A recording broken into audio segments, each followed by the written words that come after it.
They told her she wasn't a real pilot, said she was just a mechanic, a backup, a helper.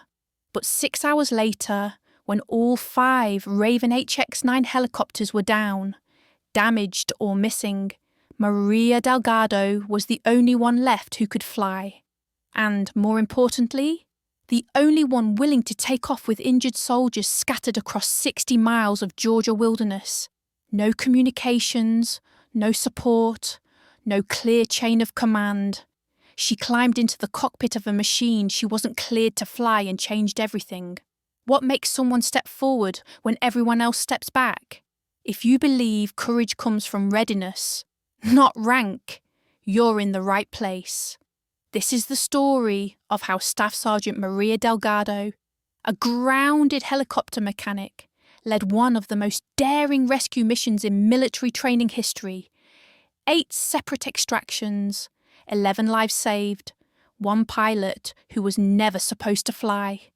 Before we begin, if you've ever felt overlooked, underestimated, or told you didn't belong, this channel is for you.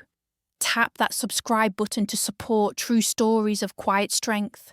Have you seen someone defy every expectation with silent action, skill, and heart? That's Maria's story, and by the end, you'll never see a mechanic the same way again. Let's go back to the beginning. At Camp Redstone, Maria had been stationed for 6 months.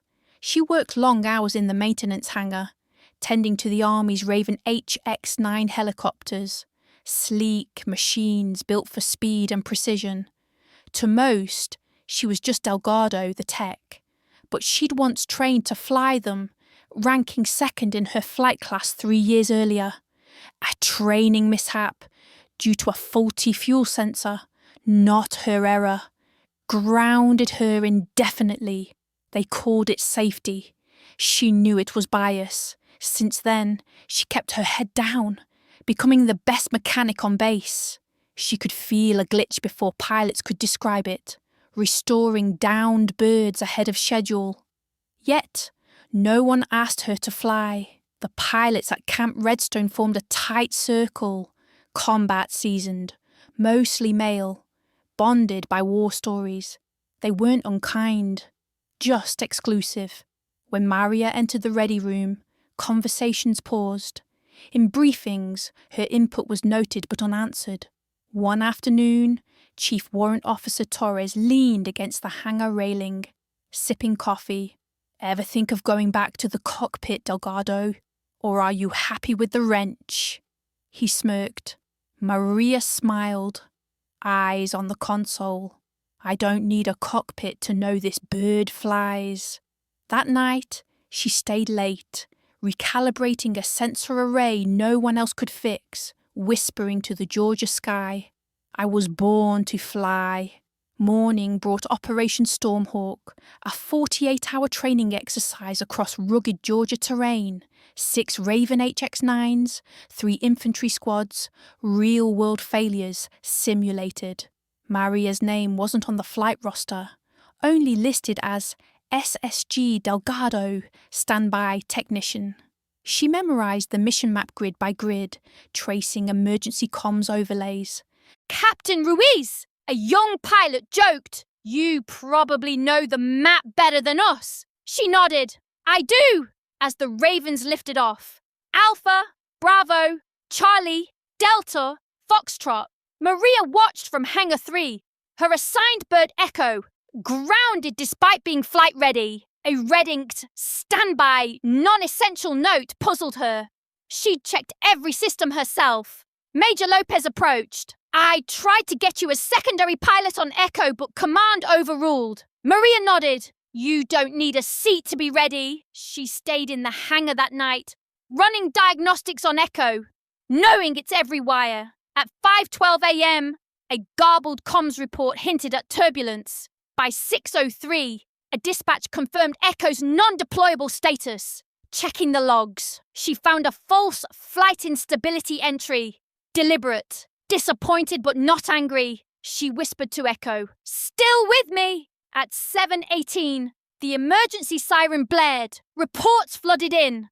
Foxtrot down, Bravo lost. ground teams injured. By 9:22, command elevated Thunderfang to a live incident. Maria didn't hesitate. With Specialist Carter's help, she prepped Echo. At 9:41, she requested clearance. Denied, she took off anyway, soaring over Georgia's treetops. Her first stop was Canyon Sector Delta, where Bravo lay wrecked, hovering with 6 inches of clearance. She extracted Captain Ruiz and his co-pilot, defying narrow terrain. Next, she guided medivacs, used Echo Spotlight for a lost soldier, and coordinated rescues. General Eleanor Ortiz, Army Aviation Command, watched her radar path. Precision, not protocol. She's rewriting it, Ortiz said. By hour 3, Maria led the operation, guiding disoriented medics and pilots. She hovered over Grid 22, extracting 4 under simulated fire, then found Captain Thompson's crashed bird. Their eyes met. He nodded. I was wrong. 8 missions later, she landed Echo as the sun dipped, greeted by Ortiz. You rewrote the playbook, the general said. Maria replied, I just did what had to be done. In debrief, Ortiz praised her 3-hour, 17-minute flight. Thompson admitted his error. Ortiz offered her a spot with the Shadow Wings, an elite unit, 6 months later. At Fort Grayson, North Carolina, Maria, now a flight commander, led missions with Lieutenant Sophia Chen. You ever get nervous? Sophia asked. All the time, but not about flying, Maria said. They soared, her legacy growing. At a recruit briefing, Maria asked, How many think you're not ready? Hands rose. I did too, until I had to fly, she shared. A shy trainee asked how she knew when to act. When I realized I didn't need permission, Maria replied. Under the Georgia sky, she whispered, I'm just doing what I was meant to do.